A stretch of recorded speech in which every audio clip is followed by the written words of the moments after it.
بسم الله الرحمن الرحيم. إلى حضرة النبي المصطفى سيدنا محمد صلى الله عليه وسلم وإلى أصحابه الكرام وإلى مشايخنا كرام شيء لله له الفاتحة. أعوذ بالله من الشيطان الرجيم. بسم الله الرحمن الرحيم. الحمد لله رب العالمين الرحمن الرحيم مالك يوم الدين. إياك نعبد وإياك نستعين. اهدنا الصراط المستقيم صراط الذين أنعمت عليهم غير المغضوب عليهم والضالين. بسم الله الرحمن الرحيم. السلام عليكم ورحمة الله وبركاته. الحمد لله رب العالمين وبه نستعين على أمور الدنيا والدين. اللهم صل وسلم على نور الأنوار وسر الأسرار وترياق الأغيار ومفتاح باب اليسار سيدنا محمد المختار وآله الأطهار وأصحابه الأخيار عدد نعم الله وإفضاله. سبحانك لا علم لنا إلا ما علمتنا إنك أنت العليم الحكيم. اللهم انفعنا بما علمتنا وعلمنا ما ينفعنا وزدنا علما. ولا حول ولا قوة إلا بالله العلي العظيم. ولا حول ولا قوة إلا بالله العلي العظيم. ولا حول ولا قوة إلا بالله العلي العظيم. وبعد. Alhamdulillah, kita rafa'kan rasa syukur kita kepada Allah Subhanahu wa taala dengan rahmat dan kasih sayang Allah Subhanahu wa taala mengurniakan kepada kita kesempatan, peluang dan ruang waktu untuk bernafas di muka bumi Allah Subhanahu wa taala dan sama-sama memanfaatkan peluang yang Allah Subhanahu wa taala bagi di dalam kehidupan ini, mengikut apa yang Allah Subhanahu wa taala redha. Dan alhamdulillah, saya juga jawab salam yang daripada yang menonton dengan lafaz Waalaikumsalam warahmatullahi wabarakatuh. Alhamdulillah, syukur kita kepada Allah Subhanahu wa taala. Dan pada malam ni kita tengok, kita sambung di dalam mingguan kita, jadual mingguan kita melihat kepada hadis Nabi SAW melalui kitab 40 hadis penawar hati yang disusun oleh Syekh Ahmad Fahmi Zamzam hafizahullah taala. Dan pada malam ini insya-Allah kita masuk kepada hadis yang ke-32, hadis yang diletakkan tajuk Nabi sallallahu alaihi wasallam bimbang umatnya menjadi mewah. Baik, kita akan tengok matan hadis kemudian maksud hadis sebelum kita tengok sama-sama keterangan yang diletakkan oleh penyusun. Moga-moga ada manfaat bersama dalam waktu kita menunggu waktu Isyak ini. Kita hayati hadis yang disampaikan oleh baginda Nabi SAW dan diambil pengajarannya oleh para sahabat ridwanullah alaihim ajma'in, dan meriwayatkan hadis ini sehinggalah sampai kepada kita. Moga-moga ada keberkatan di dalam kehidupan kita, dalam kita berpesan-pesan ke arah meluruskan cara hidup kita sehari-harian, dan apa semua pesanan yang baginda sallallahu alaihi wasallam sampaikan kepada kita mengandungi pesanan kepada kita supaya menjadi hamba Allah Subhanahu wa taala yang kelak nanti bukan sahaja selamat di dunia dan insya-Allah selamat di akhirat insya-Allah. Baik, hadis بالسند المتصل إلى الإمام البخاري والمسلم وبه قال عن عمرو بن عمار عن عمرو بن عوف الأنصاري رضي الله عنه أن رسول الله صلى الله عليه وسلم بعث أبا عبيدة بن جراح رضي الله عنه على البحرين يأتي بجزيتها، فقدم بمال من البحرين فسمعت الأنصار بقدوم أبي عبيدة فوافوا صلاة الفجر مع رسول الله صلى الله عليه وسلم فلما صلى رسول الله صلى الله عليه وسلم انصرف فتعرضوا له فتبسم رسول الله صلى الله عليه وسلم حين رآهم ثم قال أظنكم سمعتم أن أبا عبيدة قدم بشيء من البحرين فقالوا أجل يا رسول الله فقال أبشروا وأملوا ما يسركم فوالله ما الفقر أخشى عليكم ولكني أخشى أن تبسط الدنيا عليكم كما بسطت على من كان قبلكم فتنافسوها كما تنافسوها فتهلككم كما أهلكتهم. Hadis muttafaqun alaih yang diriwayatkan oleh Imam Bukhari dan Muslim, yang mana ertinya hadis ini daripada Amr bin Auf Al-Ansari radhiyallahu anhu bahawasanya Rasulullah sallallahu alaihi wasallam mengirim Abu Ubaidah bin Al-Jarrah radhiyallahu anhu ke negeri Bahrain untuk mengumpulkan jizyah. Ini salah satu bentuk pajak. Kemudian pada suatu malam datanglah ia membawa harta itu daripada Bahrain. Kaum Ansar mendengar akan kedatangan Abu Ubaidah tadi. Lalu banyak di kalangan mereka yang sembahyang subuh bersama Rasulullah sallallahu alaihi wasallam. Dah dengar berita Abu Ubaidah dah sampai dengan harta yang banyak daripada Bahrain, maka pagi itu subuh waktu itu penuh. Kemudian setelah Rasulullah sallallahu alaihi wasallam selesai sembahyang, beliau terus pulang ke rumah. Maka orang ramai menuju ke rumah beliau, ini baginda sallallahu alaihi wasallam, untuk menemuinya. Rasulullah sallallahu alaihi wasallam lalu keluar dari rumahnya sambil tersenyum kerana melihat tindakan segelintir sahabatnya ini seraya berkata, barangkali kamu semua mendengar akan kedatangan Abu Ubaidah malam tadi membawa sesuatu daripada Bahrain, ini membawa harta yang banyak daripada Bahrain. Mereka menjawab ya. Lalu baginda sallallahu alaihi wasallam bersabda, bergembiralah kamu semua dan bolehlah kamu mengharapkan. Abshiru wa amilu, bergembiralah kalian semua dan bolehlah mengharapkan sesuatu yang akan mengembirakan kamu. Demi Allah, Nabi kata, fa wallahi, demi Allah, aku tidak khawatir kalau kamu berdepan dengan kefakiran, tetapi yang sangat aku khawatirkan apabila kamu berdepan dengan kekayaan, iaitu apabila dunia telah diluaskan bagi kamu seperti mana pernah diluaskan kepada umat-umat sebelum kamu. Kemudian kamu akan berebut-rebutan seperti mereka dahulu berebut-rebutan, maka akhirnya dunia itu akan membinasakan kamu seperti ia telah membinasakan mereka dahulu.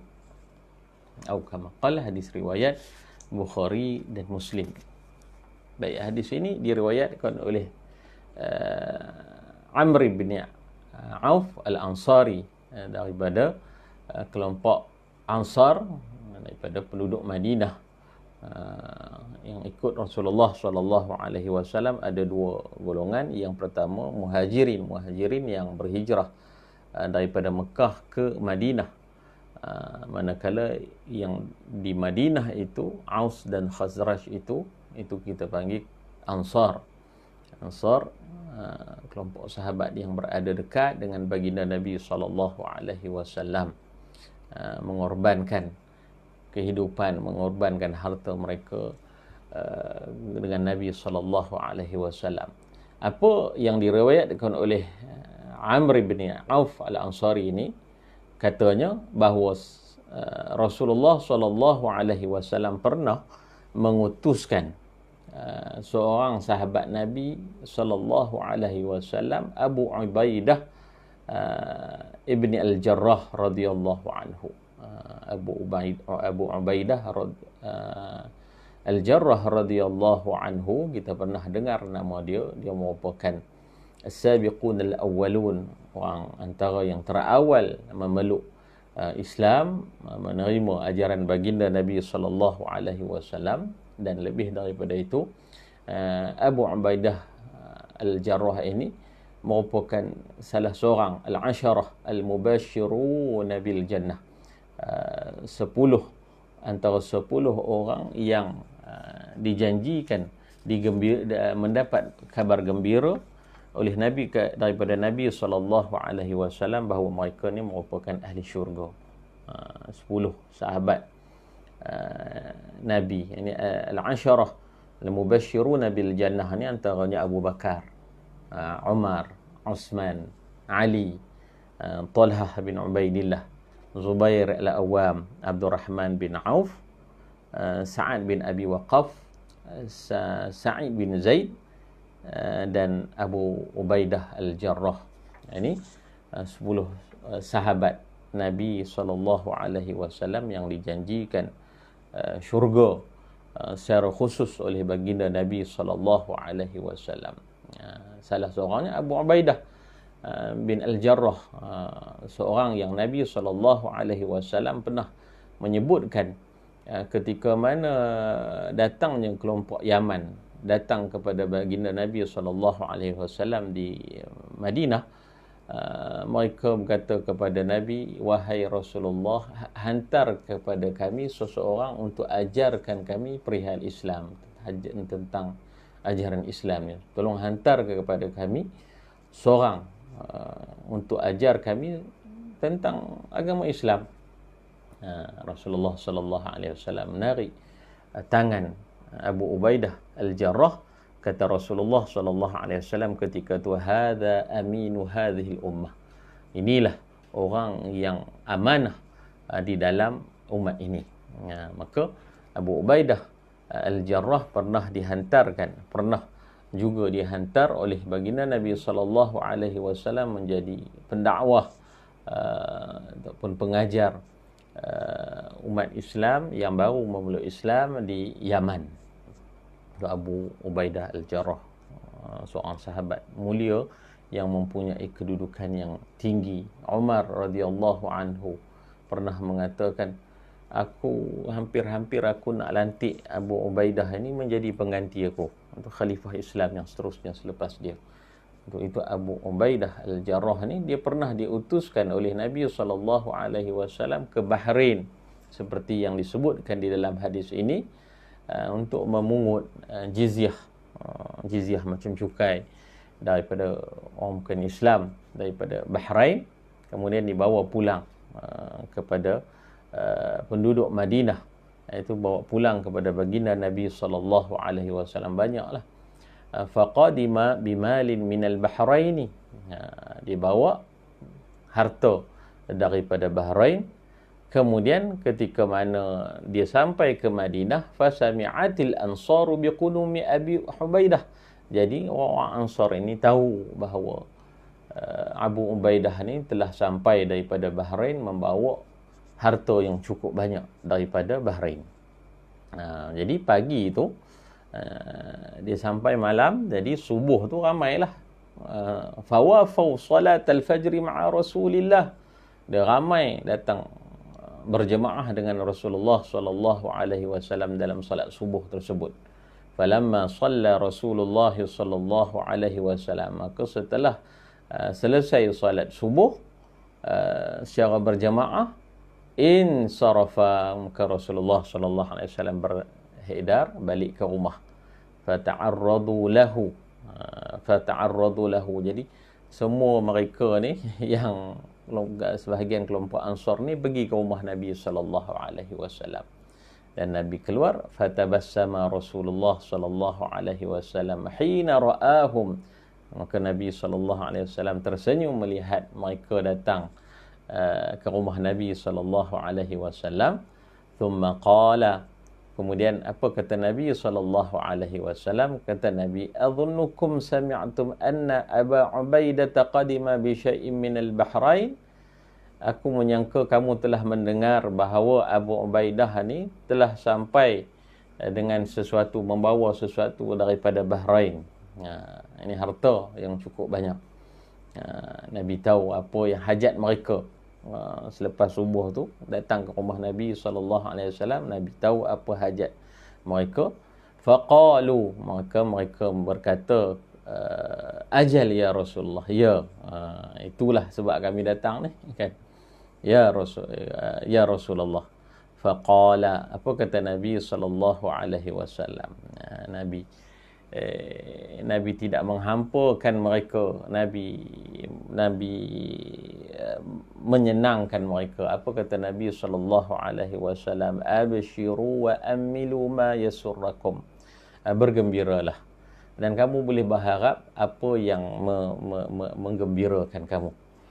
Ini harta, kamu akan dapat harta-harta yang dibawa oleh ada bahagian kamu yang dibawa oleh Abu Ubaidah Al-Jarrah ini.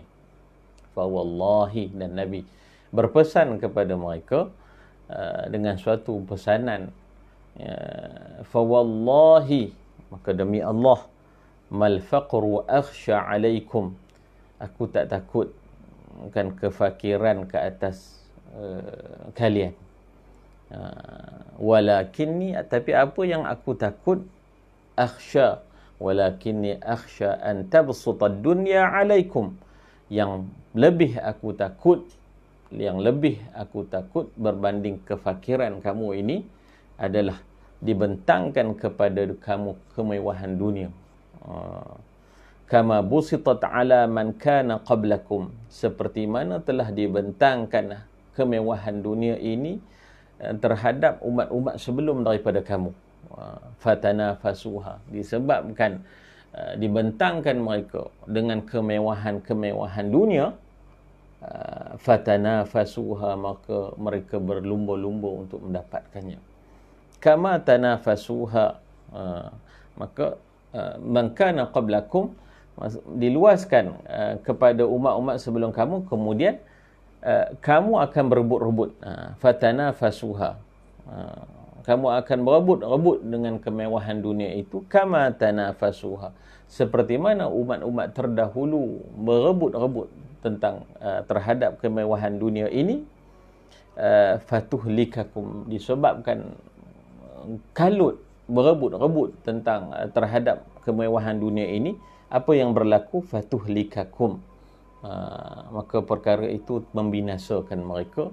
Maka dia, Rasulullah SAW takut fatuhlikakum, dunia ini akan membinasakan kalian, kama ahlakathum, seperti mana ia telah membinasakan mereka, yakni umat-umat yang terdahulu. Hadis riwayat Bukhari dan Muslim. Baik, kita tengok apa yang diberi penerangan ringkas oleh penyusun. Kata penyusun, Nabi SAW tidak khawatir, tidak bimbang kalau umatnya berdepan dengan kefakiran. Tetapi yang sangat dikhawatirkan beliau ialah kalau umatnya berdepan dengan kekayaan. Seperti pengajaran yang kita ambil daripada hadis yang sebelum ini, kita dah tengok bagaimana isteri Nabi SAW menceritakan kehidupan Nabi SAW. Dapur Nabi itu tak pernah berasap, maksudnya tak ada benda yang nak dimasak. Kita kalau dapur tak berasap lama tu, makan luar lah kita. Tetapi Rasulullah SAW dapur tak berasap, 3 kali melihat anak bulan, maksudnya 2 bulan lebih kan, tidak ada benda yang nak dimasak. Bagaimana Rasulullah SAW dengan dunia. Tapi itulah sebaik-baik makhluk melayani kehidupan dunia itu. Kemudian itulah yang Nabi SAW bimbang yang berlaku kepada Ansar ini, dan secara umumnya kepada kita. Bila mana kemewahan dunia ini cukup banyak di depan mata kita, Itu yang menjadi kebimbangan Nabi sallallahu alaihi wasallam. Di dalam keadaan fakir, kenapa Nabi sallallahu alaihi wasallam bimbang? Ini penyusun menyebutkan di dalam keadaan fakir dan kekurangan. Apabila orang itu susah, apabila orang itu tak banyak harta, banyak orang yang dapat melaksanakan amal ibadah kerana tidak banyak gangguan dan perkara yang menyibukkan fikiran. Harta ni kalau kita cari banyak, bukan cari saja, perlu dipertahankan, perlu dijaga. Bukan harta jaga kita jaga harta. Jadi kesibukan kita sudah tentu lebih kepada harta tersebut. Nak jaga untung rugi dan nak jaga nak memenuhi keinginan lagi. Kan dah kita ada harta banyak, keinginan kita tak. Orang yang ada RM10, keinginan dia kurang berbanding dengan orang yang ada RM10,000. Begitulah. Harta ini lagi banyak, maksudnya keinginan kita bertambah. Keinginan kita bertambah, dibimbangi bahawa akan mengganggu terhadap fokus kita terhadap amal ibadah kita kepada Allah Subhanahu wa taala. Kemudian disebutkan lagi, tetapi di waktu kaya, di waktu kaya, kalau seseorang tu diuji oleh Allah Subhanahu wa taala dengan kekayaan, sangat sedikit orang yang sempat mengerjakan amal ibadah kerana mereka terlalu sibuk dengan bermacam-macam urusan. Ya, memang kalau semuanya sudah ada, wang ada, kereta ada, alat-alat lain pun semua sudah cukup, maka ketika itulah timbul budaya yang disebutkan dalam pepatah kita, tepuk dada tanya selera. Bila harta banyak, itulah yang disebutkan tadi, keinginan kita sudah tentu banyak. Bila keinginan sudah banyak, keinginan itu kita penuhi dan terpaksa kita pertahankan. Kan orang yang ada kereta Viva, maintenance dia banyak mana? Kan mesti sudah tentu kurang daripada orang yang pakai Mercedes, dan seperti kereta-kereta mewah yang lain. Jadi nak pertahankan benda tu, kena pertahankan harta yang kita miliki. Jadi kesibukan kita itu ke arah itu. Kesibukan kita itu ke arah itu. Besar periuk, orang kita ada pesan besar periuk, banyaklah kerak dia kan. Kemudian disebutkan lagi, sebab tu Rasulullah SAW pesan kepada mereka. Dalam masa yang sama Rasulullah kata, tak apalah, gembiralah kerana fitrah manusia ini, zuyyina linnasi hubbus syahawati minan nisa'i wal banin wal muqantarati minal fiddati wal dhahab. Maksudnya dihiaskan kepada manusia ini kecintaan kepada apa? Kepada wanita, kepada anak-anak, kepada harta berupa perak dan emas, terhadap kenderaan-kenderaan, kuda-kuda, kenderaan-kenderaan yang mewah, ladang-ladang. Itu fitrah manusia.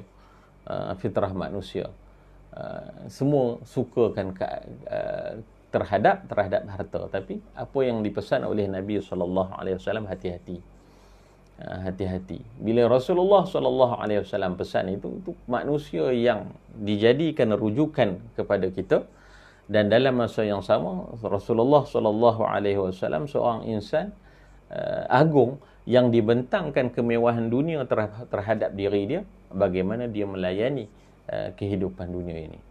Di dalam sirah Nabi SAW kita tengok, kita ambil masa kita tengok balik sirah Rasulullah SAW di dalam peristiwa pembahagian harta di Ji'ranah contohnya, kan, selepas perang, selepas berlakunya peperangan Taif, maka Rasulullah SAW mengumpulkan harta itu di Ji'ranah, sambil menunggu Puak Hawazin datang. Kod ada yang datang. Puak Hawazin ni yang berlawan dengan Rasulullah lah. Jadi mereka kalah, Rasulullah ambil harta mereka, dan Rasulullah masih lagi menginginkan mereka datang dan memeluk Islam kepada Nabi sallallahu alaihi wasallam.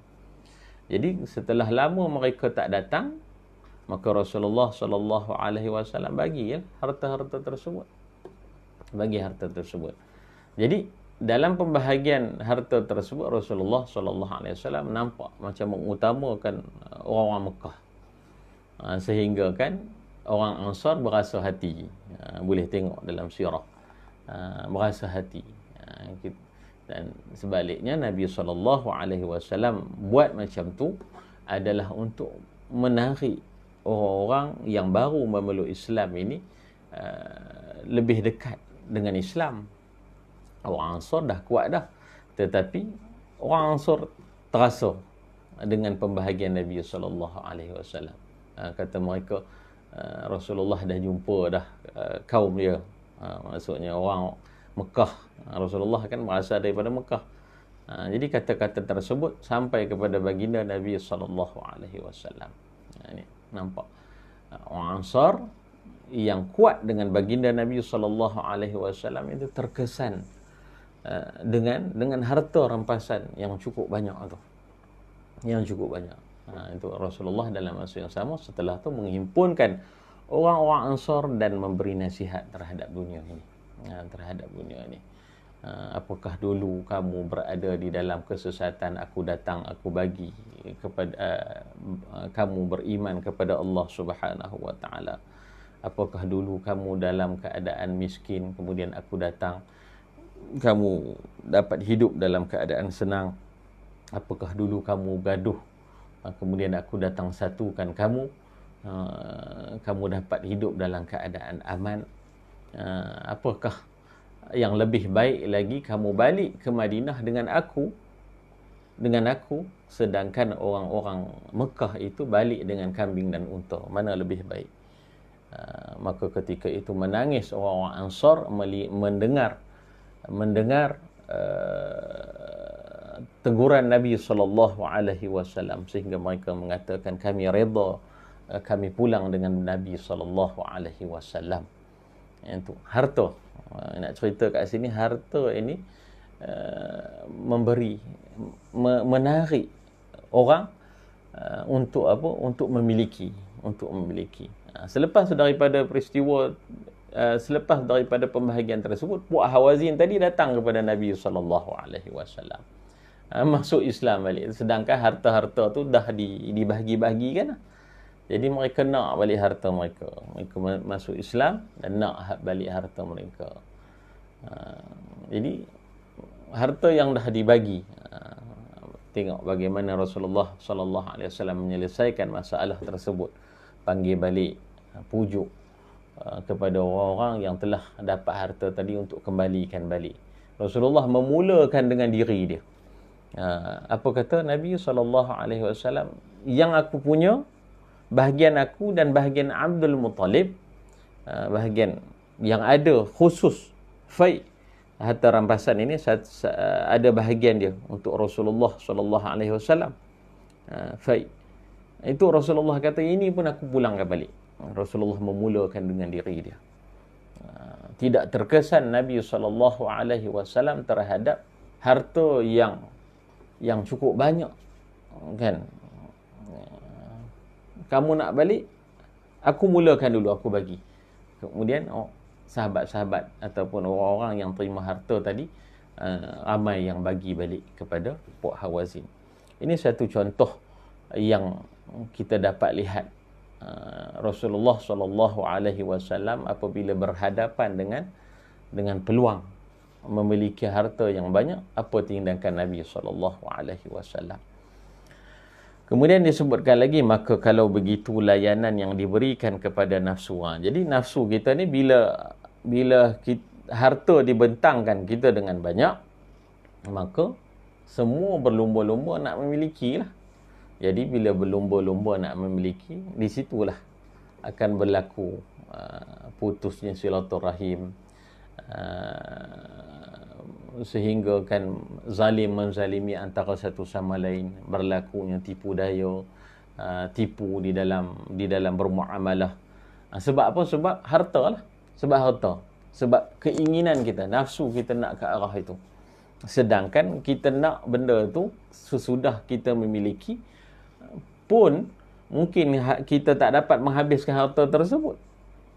Jadi ada kerugian di situ. Bila seseorang itu mendapat harta secara zalim, kemudian dia tak dapat menggunakan harta tersebut, kemudian meninggal, dihisab oleh Allah Subhanahu wa taala, maka itu adalah kerugian yang cukup banyak disebabkan oleh harta. Disebut kat sini, maka kalau begitu layanan yang diberikan kepada nafsu, tentulah mudah bagi syaitan untuk mendorongnya untuk membuat perkara-perkara maksiat, dan akan mudahlah bagi syaitan menjerumuskan ke lumpur kemaksiatan dan kedurjanaan. Bila ada harta banyak, dia bukan sahaja harta ini melalaikan, bukan sahaja kita nak buat benda-benda yang halal. Selalunya nafsu ni akan bawa kepada kita untuk terjebak dalam benda-benda yang haram, wal'iyazubillah. Itu harta. Kemudian disebutkan lagi orang yang bijak ialah orang yang mempunyai perhitungan untuk masa akhiratnya. Harta kekayaan yang berlebihan boleh digunakan untuk membantu orang lain sebagai amal jariah. Jadi meskipun nasihat ataupun pesanan baginda sallallahu alaihi wasallam terhadap kemewahan ini sebegitu, jadi bukanlah larangan untuk seseorang itu memiliki harta, tapi kita kena ingat harta itu sebagai wasilah untuk kita sama ada selamat di akhirat ataupun sebaliknya. Sahabat Nabi SAW ada yang kaya, Abdurrahman bin Auf, tetapi bagaimana dia menggunakan harta tersebut ketika kewafatan Rasulullah SAW? Apa kata Abdurrahman bin Auf? Keluarga Nabi, isteri-isteri Nabi SAW, aku yang tanggung selepas ini. Di dalam peperangan pun bila dibuka untuk menginfakkan harta, Abdurrahman bin Auf dahulukan harta dia yang cukup banyak itu. Maksudnya harta-harta ini diuruskan untuk apa? Untuk keselamatan ataupun untuk kekalnya pahala infak itu dibawa ke akhirat. Itu tak ada masalah. Tetapi dibimbangi apabila orang itu mewah, berada dalam kemewahan, maka yang menjadi musuh yang cergas waktu itu adalah nafsu kita dan syaitan yang akan mendorongkan kita untuk menggunakan harta tersebut ke jalan yang dibimbangi, ke jalan yang dimurkai oleh Allah Subhanahu wa taala, wal iazubillah. Disebutkan harta kekayaan yang berlebihan boleh digunakan untuk membantu orang lain sebagai amal jariah yang akan didapatkan pahalanya dalam catatan kebaikannya pada hari kiamat nanti. Itulah pengajaran yang kita dapat ambil daripada hadis ini, bila Rasulullah SAW menunjukkan kepada kita bahawa kemewahan ini suatu perkara yang dibimbangi oleh Nabi SAW. Dibimbangi oleh Nabi SAW, maka kita ambil pengajaran terhadap apa yang kita lalui hari ini di dalam berdepan dengan kemewahan dunia. Maka kita perlu ingat bahawa kita perlu berhati-hati terhadap kemewahan yang dibentangkan kepada kita. Perlu ingat, kita jadikan apa yang dikurniakan oleh Allah Subhanahu wa taala bukan sahaja terhapus di dunia ini sahaja, belanja habis, ataupun bila meninggal ditinggalkan kepada ahli keluarga, tak lagi menjadi milik kita. Tetapi sebaliknya, kita jadikan harta tersebut dapat meneruskan jariah kita, pahala jariah kita di akhirat kelak. Dapat meneruskan pahala ataupun jariah kita dalam bentuk infak dan sebagainya, dan membantu terhadap orang lain. Dan kita perlu berhati-hati juga apa jua yang kita lakukan untuk mengumpulkan kekayaan, jangan sampai kita terjebak di dalam berlakunya zalim kita terhadap orang lain, menipu dan sebagainya, kita pastikan apa yang kita dapat adalah daripada sumber yang halal, dan apa yang kita infakkan adalah ke jalan yang dapat menyelamatkan kita dan membantu kita di kubur dan di hari akhirat kelak. Moga-moga apa yang kita dengar pada malam ini daripada hadis yang kita bacakan pada malam ini menjadi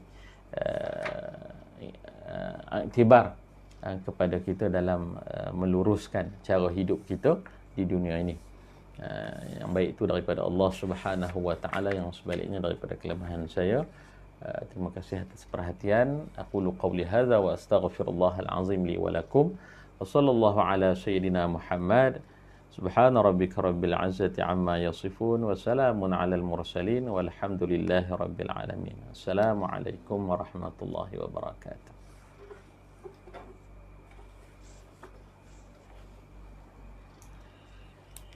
Baik, sama-sama.